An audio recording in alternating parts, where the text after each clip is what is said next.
ఇండస్ట్రీలో చాలా ఎక్కువగా అమ్మ రోల్స్లో యాక్ట్ చేసి వాటికే బాగా ఫేమస్ అయిన వాళ్ళు ఇద్దరు. ఒకరు నిర్మలమ్మ అయితే ఇంకొకరు అన్నపూర్ణమ్మ.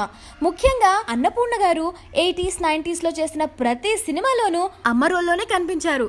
స్టార్ హీరోలకు మదర్ రోల్ అనగానే ఆమె గుర్తొచ్చేవారు. అలాగే మెగాస్టార్ చిరంజీవికి కూడా చాలా సినిమాల్లో అన్నపూర్ణ తల్లిగా కనిపించారు. అయితే 90s ఎండింగ్ లో ఆమె లైమ్ లైట్ లో నుండి వెళ్లిపోయారు. కొన్ని ఇయర్స్ వరకు ఆవిడ అసలు సినిమాల్లోనే కనిపించలేదు. అయితే ఈ మధ్య రిలీజ్ అయిన సరైనోడు ఆ సినిమాల్లో బామ్మ రోల్లో మళ్ళీ రీఎంట్రీ ఇచ్చి మంచి ఎంటర్టైన్మెంట్ ని ఇచ్చారు అన్నపూర్ణమ్మ. అలాగే మళ్ళీ తెలుగు ఆడియన్స్ మనసులో రిజిస్టర్ అయిపోయారు.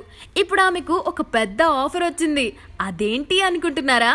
చిరంజీవి రీఎంట్రీ మూవీలో ఆయనకు తల్లిగా అన్నపూర్ణనే యాక్ట్ చేస్తున్నారు. తమిళ్ బ్లాక్ బస్టర్ అయిన కత్తికి రీమేక్ గా వస్తున్న ఈ మూవీలో చిరు డ్యూయల్ రోల్ ప్లే చేస్తున్నాడు. అందులో ఒకటి రైతుల కోసం ఫైట్ చేసే ఒక జియాలజిస్ట్ రోల్.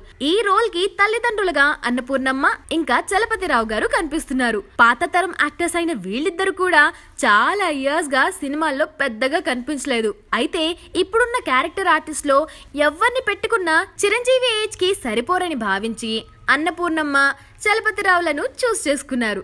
ఇక సినిమాలో చిరుతో పాటే ఉంటూ కామెడీని పండిస్తూ చిరుకి మంచి ఫ్రెండ్ రోల్లో అలీ యాక్ట్ చేస్తున్న విషయం మనందరికీ తెలిసిందే. అండ్ అలాగే హీరోయిన్ కోసం చాలా సర్చ్ చేసి లాస్ట్ కి కాజల్ అగర్వాల్ ని ఫైనల్ చేశారు. బాగుంది, ప్రతి ఒక్కరు చూడదగిన మూవీ అండి ఇది. చంద్రశేఖర్ రెడ్డి గారు చాలా బాగా తీశారు. వెరీ హ్యాపీ అండి. సిరీస్ బాబు ముందు సినిమాల కన్నా ఈ సినిమా చాలా బాగుంది. సో అంత పాజిటివ్ రెస్పాన్స్ వచ్చింది.